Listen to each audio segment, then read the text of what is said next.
早上好，欢迎回来。今天呢，没有讲什么很特别的东西，就是想着说，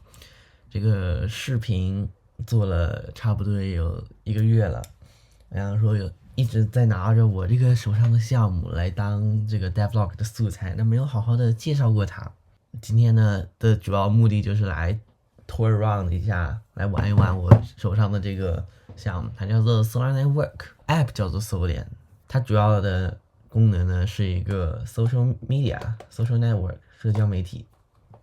就跟那些微博、微信啊没有什么很大的区别。但有一个很大的区别就是这是我做的，而且是开源的，然后功能也比那里的多。In my opinion，OK。所以呢，一上来就是这个有1、2、3、4、5个卡片的这个主页啊，它这个是自适应布局的。在手机上的话，它是另一种状态。相信你手机上的东西，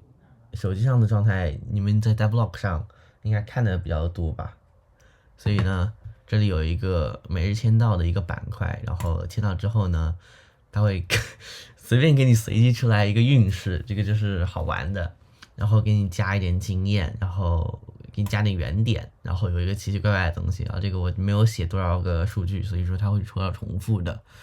这个原点有什么用呢？给你转到这个账户这里啊，账户这里呢有个钱包啊，如果说你没有创建钱包的话，它不会给你积攒原点。这个原点呢可以用来付一些在 Solana 上的开支，就比如说。我们有一个 AI 的总结功能，它会根据你要总结文章的长度来收费的。然后你如果说超出了我们免费上传文件大小，它会扣你的原点来做这个补充。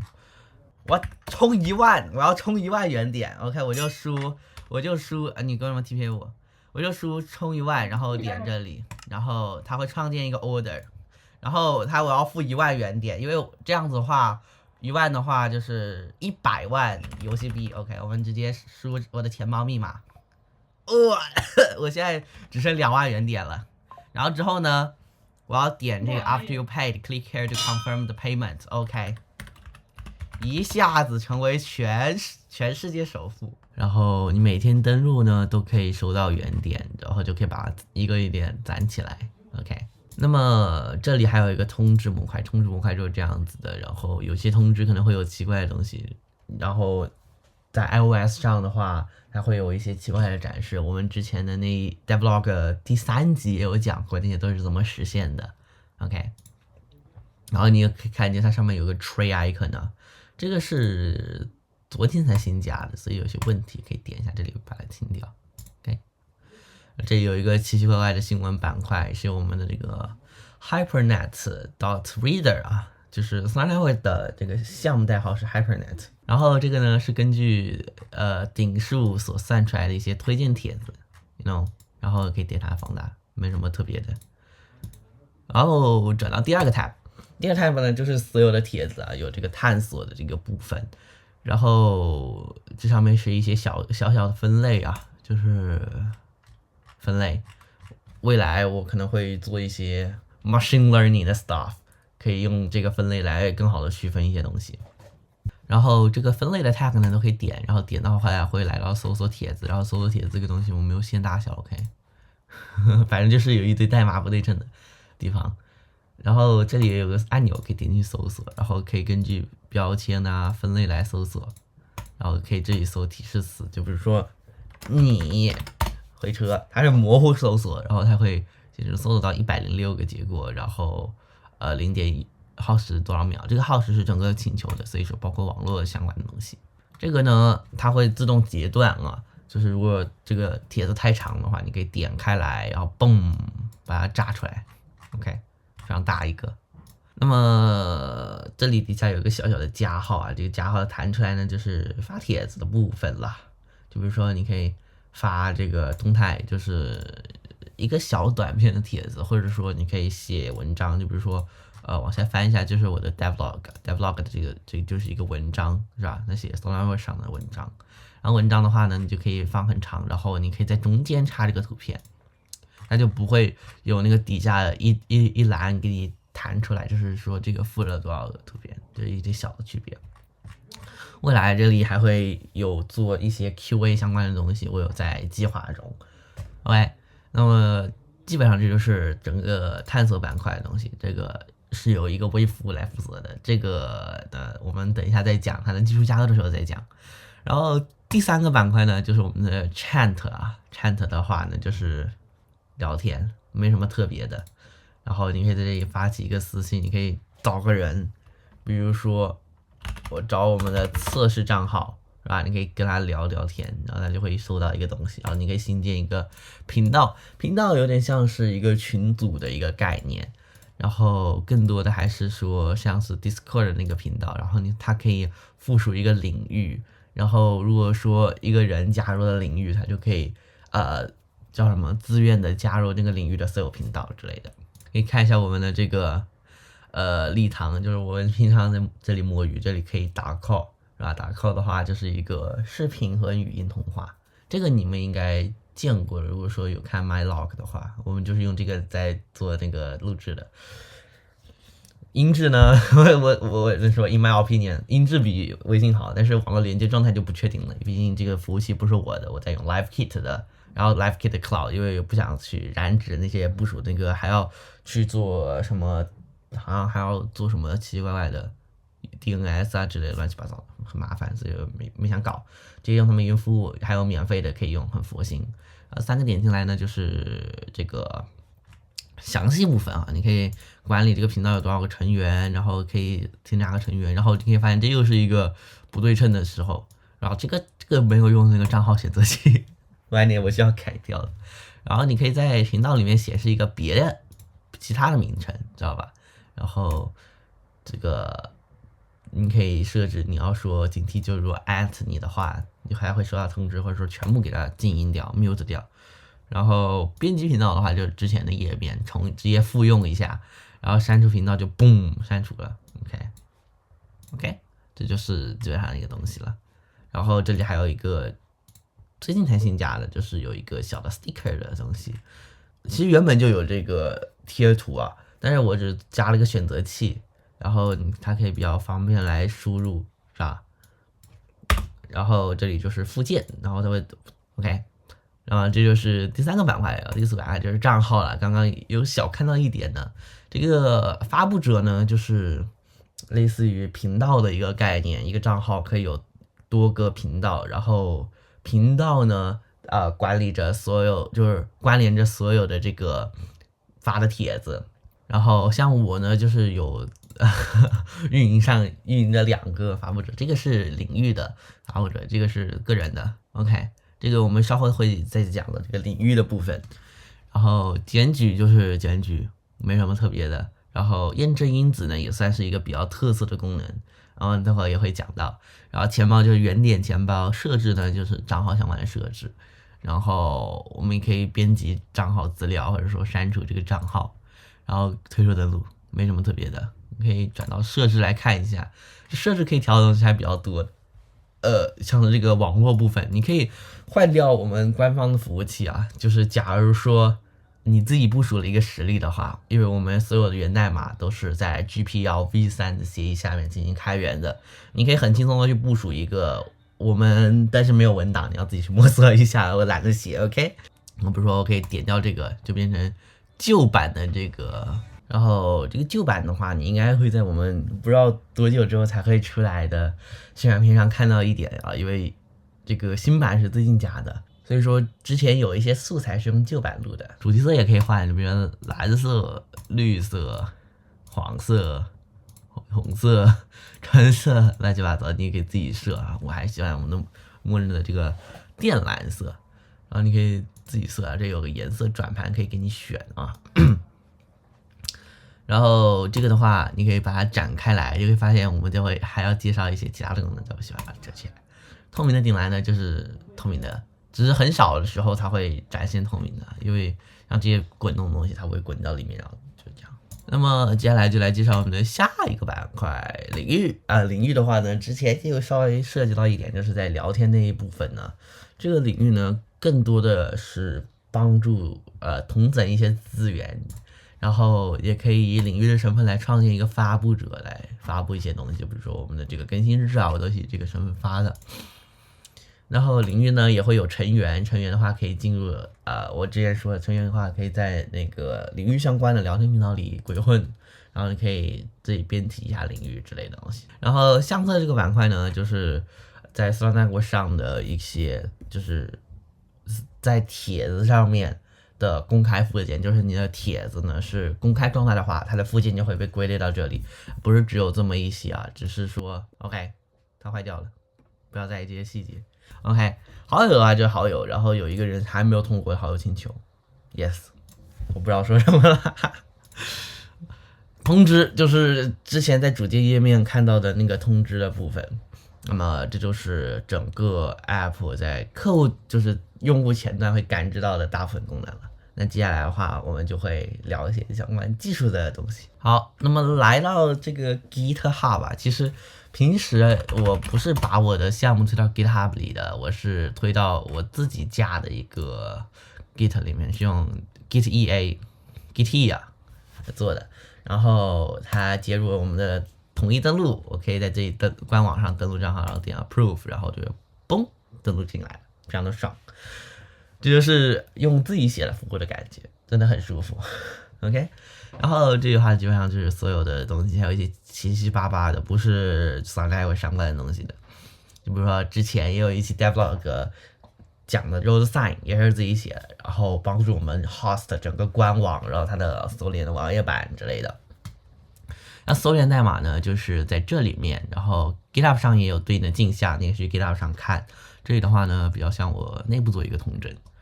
为什么我要把它镜像到 GitHub 呢？看见这个勾勾了没有？我在用 GitHub Actions 啊。GitHub Actions 啊，确实很方便，它可以帮我 build 一些 Docker 镜像。为什么不自己 build 呢？因为我的电脑是Apple Silicon 的芯片，所以它是 ARM 架构的，我的服务器是 x86 的，所以说它用不了。那么我们现在看到的这个 Nexus 呢，它是Hypernet 的一个核心组件，它来负责微服务的一些网关，然后做一些这个请求的转发。OK， 这是所以说，如果说你去访问我们的 api.sn.sosimp.dev 的话，你会接触到的是 Nexus。然后它的功能呢，我在这下面有稍微罗列一点呢，就是它做一个网关，做一个配置分发，不管它叫 allocation 叫分配啊，就像分配内存一样。然后它还会帮你做一些授权的东西。那对于其他人来讲说，我不觉得你可以复用我的这个东西，除非你要跟我用完全一样的东西。然后你要部署的话，我这里也会有一个简单的一个 Docker Compose 的 concept， 然后还有一些其他子服务的 concept。但是其他的更多的子服我就没有在这里写了，你可能要自己去写一下。这就是 Nexus 的一些基本概况，每个服务都会要它。然后第二个非常关键的服务呢，就是我们的 Passport 啊。Passport 的话是作为一个授权的概念，然后你可以发现我们的每个服务都是 Go 写的，Go 真的很好用。然后 Passport 的话，它没有一个 README。OK， 那么 Passport 的话做一个健全，然后还有一个比较特色的功能，我们可以转回到我们这里，我们来退出一下登录啊，我们来尝试一下登录啊，我们来看一下，你把我那个户名打进去 ，right there，OK， 我们刚刚把用户名打进去了呢，我们就可以看见，哎呀，这里有这么多验证因子那个界面呢，你可以来自己添加这些奇奇怪怪的验证方式，然后默认的话呢，只会有一个密码，然后你可以走实时验证码、电邮一次性验证码，就是送到你的邮件，然后你可以去。就是如果说你有登其他设备的话，它会给你发个通知，你可以看到那个通知。然后这里的话呢，我觉得最有特色就是个实时验证码。像如果说你有在用 GitHub 的话，这个实时验证码你也是会比较接触得到的。然后这里有一个小 bug， 不要在意那些东西，应该后续会修掉。总之来说，它就是你在 enroll 的时候，它会给你一个 QR code， 或者说任何的东西可以是，然后你要去用那个验证器去扫那个 QR code， 然后它就会在你的手机上显示。然后这就是 Passport 的一个解药的东西。我觉得这里我想讲一个很有意思的东西，用户呢拿到的是 Passport 给他们的一个 JWT 啊，我们是用 JSON Web Token 来做通信的。然后呢，那个 JWT 没有包含太多的用户数据，不然的话会特别的庞大，然后每次请求会耗很多时间。同时呢，这个 Nexus 因为是网关嘛，所以它也会拿到这个 Passport 签发的这个比较小的 JWT。那么我们内部的服务是怎么拿到用户的完整数据？不能每次都找 Passport 要吧？所以说内部的话呢，我们还会有一个比较庞大的 JWT，它是有2套密钥来进行一个签发的。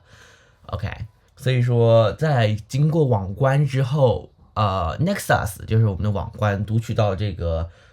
客户端发来的请求上面有 authorization 这个 field， 它去验证一下 JWT， 不过验证不过，它就可以把这个请求在网关层就给它干掉了。虽然这个网关干的事情好像有点多吼，然后我通过的话呢，它就会去找这个 passport 要这个用户的数据，然后把它缓存住。缓存住之后呢，会签发一个以内部 key 的。你可以发现，这个我们的这个配置文件这里呢有2套，一个是 public key、private key， 就是用来签发给用户有客户端 JWT 的东西。然后 internal 的话就是内部相关的东西，我们这边只用 share 这个 public key 到各个服务就 OK 了，因为只要我们的网关它签发的时候有这个 private key 就 OK 了。我们采用一个非对称加密，这样可以提高一下安全性。虽然都是在同一个目录的，但安全性没高多少。OK， 然后再接下来的话就是 interactive 和 messaging 了。这2个的话没有什么特别好讲的，就是这个呢负责聊天模块，这个负责帖子的模块。然后 paperclip 的话呢，有一期我没有传的，但你应该在其他平台上可以看到我传了的开发日志，就是讲这个 paperclip 的。我应该在这里不会再讲。简单来说，它就是一个附件服务。你把文件丢上去，它会做一系列处理，然后给你一个16应该是16个字符长的 ID， 那是有随机生成的，然后你可以在各个服务里通用。OK，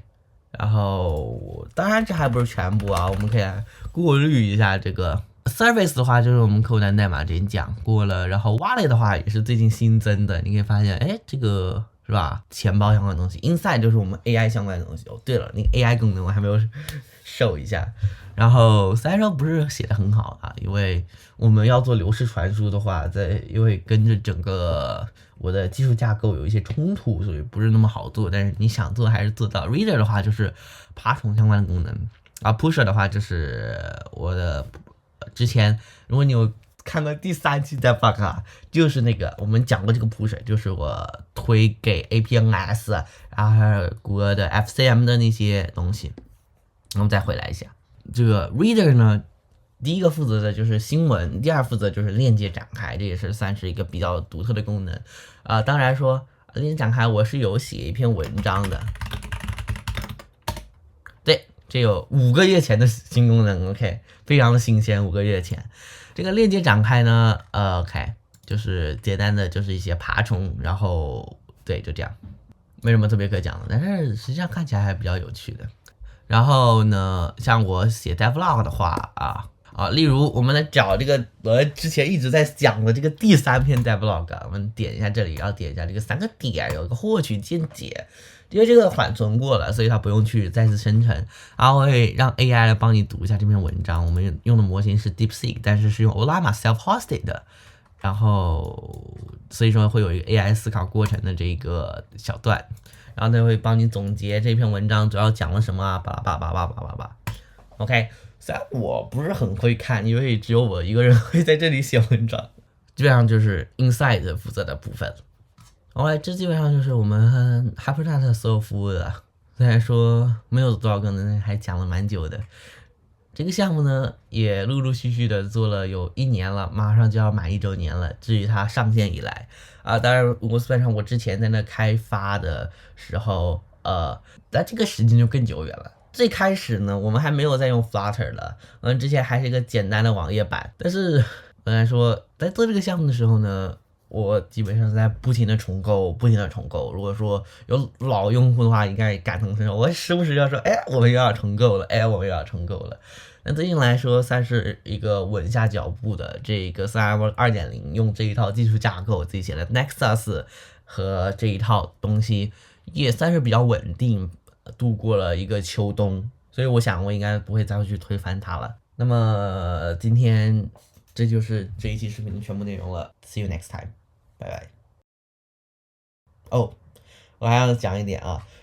For those people who don't know how to call me，你可以叫我小杨，然后当然叫什么都可以啊，你可以直接叫我是。然后为什么我会特别提这一嘴呢？因为我有看到私信直接叫我独立开发者，大家don't know，我不理解他 why，OK，why？